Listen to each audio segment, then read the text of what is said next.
Какие основные шаги перехода на удаленную работу? Как добиться максимально эффективных результатов при удаленной работе? Удаленная работа. У нас очень много сотрудников работает удаленно, если не сказать, что почти все наши сотрудники работают удаленно.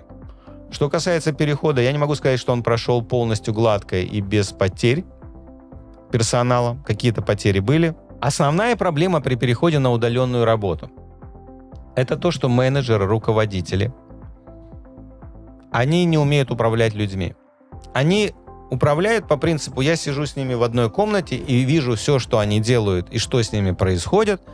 И если что-то идет не так, то я тут же включаюсь в это, и я пытаюсь каким-то образом это уладить.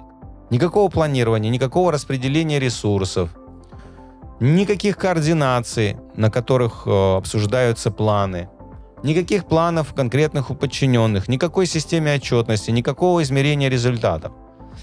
Да, если ты руководишь небольшой группой людей и сидишь с ними в одной комнате, но ты хоть как-то можешь этим управлять. Но как только эти люди, они от тебя отдаляются, у тебя исчезают все свои инструменты, потому что твоими инструментами было что? Наблюдение за тем, как они себя чувствуют, что они конкретно делают, с каким усердием они работают или имитируют деятельность. Вы бездельничаете? Да, просто сижу и гляжу в пространство. Но со стороны кажется, что я работаю. И после обеда я тоже примерно с час расслабляюсь. Понимаете, физическое наблюдение. При удаленной работе ты теряешь этот гениальный инструмент. Кстати, это неплохой инструмент. Это один из инструментов руководителя, но это один самый примитивный. Поэтому первое, что нужно для перехода на удаленную работу, нужно построить систему управления. Это простая штука. Нарисуйте функциональную структуру компании, чтобы было понятно, кто за что отвечает и кто кому подчиняется. Обучите людей тому, что у них есть руководители, а есть коллеги. И каждый сотрудник взаимодействует с руководителем или подчиненным одним способом, а с коллегами взаимодействует другим. Это разные виды взаимодействия. Их нужно обучить как? По каким вопросам они куда должны обращаться? По каким вопросам они должны обращаться к руководителю, а каким вопросам они должны напрямую обращаться к своим коллегам. Дайте им конкретные должностные инструкции, чтобы было понятно, что они делают.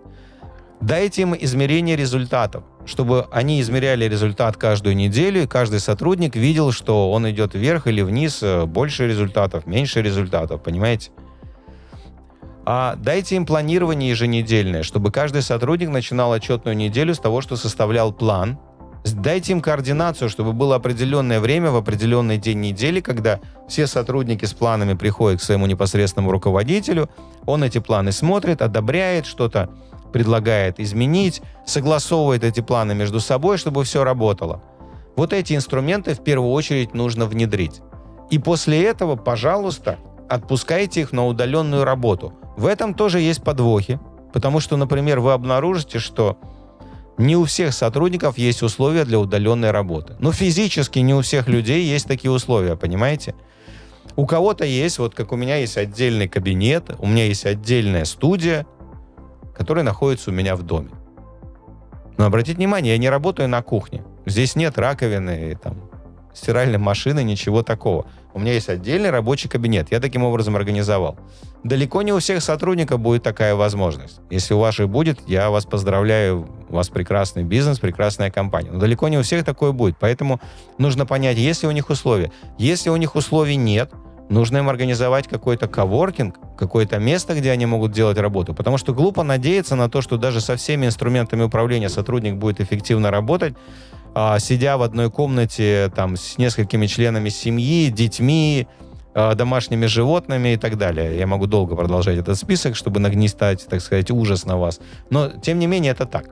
Поэтому, если у них нет условий, то не надо их отпускать на удаленную работу. Или вы можете снять им коворкинг, где они могут рядом с домом, например, работать. И это прекрасно. Я счастлив открытию дистанционного пункта. Он позволит инспектору безопасности работать дома. Дело за вами, мистер... Как зовут этого брюхонога? И плюс еще один момент. Тайм-доктор. Мы используем тайм-доктор, и эта штука работает. Используйте трекинговые программы, которые трекают, что сотрудник делает. Эти программы позволяют трекать его рабочие задачи. Это дает пользу самому сотруднику, потому что не все обладают там высочайшей степенью самоконтроля, понимаете? Многие отвлекаются. Дайте им возможность самоконтроля и контроля со стороны руководителей. И тогда они могут работать удаленно. Люди великолепно работают удаленно. Да, при этом, если вы вдруг переходите на удаленную работу, поймите, что кого-то из сотрудников вы потеряете. Это минус. Потому что у них не будет условий для работы. Или они не захотят трекать свое время, или они не захотят пользоваться инструментами управления, или еще чего-нибудь они не захотят. Это большое изменение, понимаете? Они приходили работать в одну компанию с одними условиями труда.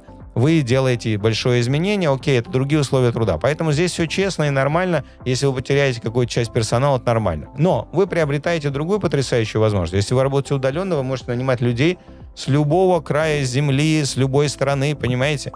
Это прекрасно на самом деле, потому что есть очень талантливые люди, которые живут где-то очень далеко от вас, они мечтали бы у вас работать, но не могут, потому что вы находитесь где-то в определенном городе.